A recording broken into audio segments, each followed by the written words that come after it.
If you have a commercial driver's license and you are just dying to lose it, well then I'm gonna give you a couple great ways for the Secretary of State to disqualify and take away your commercial license. Hi, I'm attorney Derek Martin. So why should you listen to me? Our law firm represents thousands of CDL holders every year who are charged with criminal offenses or traffic tickets here in the Chicago area. So what I'm gonna tell you is how to lose the CDL. Now, if you don't want to lose your CDL, reverse this. The human brain typically wants to avoid negative consequences, so hopefully this is a fun way to understand it, learn it. It's a little more fun to make a video explaining how to lose your CDL. So the first way is to get a DUI. Now, even if you get a DUI in your personal vehicle, it will affect your CDL. That is especially true if you get a DUI in your commercial vehicle. That's a little less rare. Hopefully that hasn't happened to you. It happens. We represent people who get DUIs in commercial vehicles, but most of the time it is somebody who happens to have a CDL and gets a DUI in their personal vehicle. So how does that affect the CDL? Well, two ways really, because there's two big parts of a DUI case. The first one is the criminal charge itself. Let's talk about that for a second.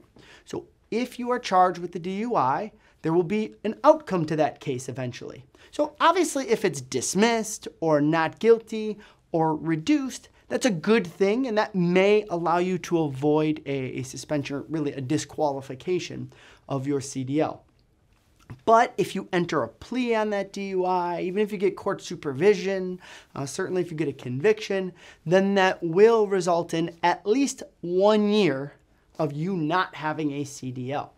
The second part of a DUI is the driver's license suspension, the action taken by the Secretary of State. And so this applies to regular drivers as well, people without a CDL.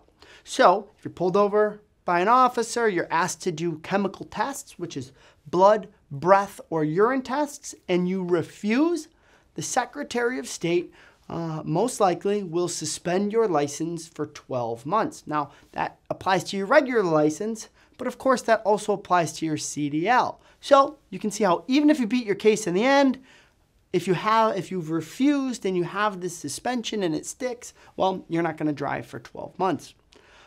If you do those tests and you are over the legal limit, then they're going to suspend you for a period of 6 months. Now that, again, applies to your regular license, but also, of course, your CDL. So let's zoom out for a second and say anybody with a CDL in Illinois who's charged with a DUI in Illinois is going to have to fight those two things: the ultimate outcome to the criminal charge of DUI and the ultimate outcome to the action taken by the Secretary of State.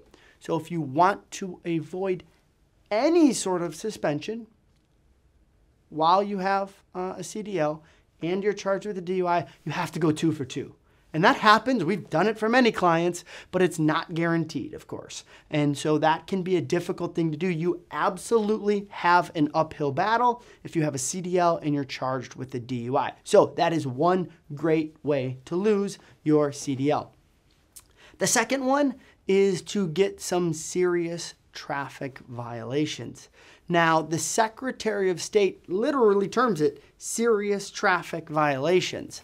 And so what are they?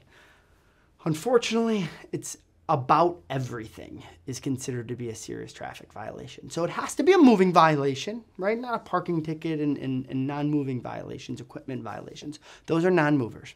But all the other moving violations, for the most part, are considered to be serious violations. Certainly DUIs, leaving the scene of an accident, hit and run, right, is what that's typically called.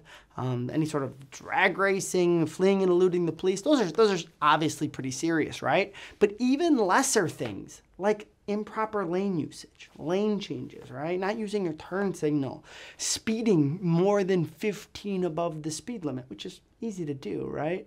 Most tickets that officers issue are for 15 or more. An accident is considered a serious moving violation. They're the tickets that come with an accident. Something is like failure to reduce speed to avoid an accident. Those are all serious traffic violations. So if you get 2 convictions for those violations within a 3-year period, they can suspend you for 2 months or disqualify your CDL for 2 months. If you get 3 of them in that time period, you're looking at a 4-month disqualification. So you're out of work for quite some period of time. So let's zoom out again. I think this is helpful. If you have got a traffic violation, it is probably a serious traffic violation in the eyes of the Secretary of State. And so a great way to get your CDL suspended or disqualified is to just plead guilty or even get court supervision. They're the same thing when you have a CDL. Court supervision does not help you when you are a CDL driver. It is the same as a conviction. And so you get those convictions on your record, they are considered serious traffic violations, and you can bet that you will soon be disqualified if you get too many of them. The alternative is to have an attorney represent you. Now, these effects don't take place if your case gets dismissed, if it gets amended or reduced down to a non-moving violation. Those are 2 really, really good outcomes. Those are ways to avoid your CDL getting disqualified. So the moral of the story here is you want to get it suspended, go handle it yourself, go get a conviction on your record, go get supervision on your record, and you can bet that you'll be getting a letter from the Secretary of State very soon. Now, the third way to lose your CDL is to commit a drug-related felony in a commercial vehicle. Could be many things, use your imagination, but possession of a controlled substance, manufacturing, delivery, certainly, things like that, in a commercial vehicle will result in a lifetime disqualification of your CDL. So there are the 3 ways: a DUI, get some serious traffic violations, which is pretty much everything on your record, or commit a felony in a commercial vehicle. Those are the easiest ways to lose your CDL. Now, if you don't want to do that, I'd recommend contacting an attorney who knows what the heck they're doing, represents many CDL drivers in the Chicagoland area, and can help you out. So if you want to talk about that, let me know. Otherwise, good luck getting your CDL suspended or disqualified. I hope this video was helpful.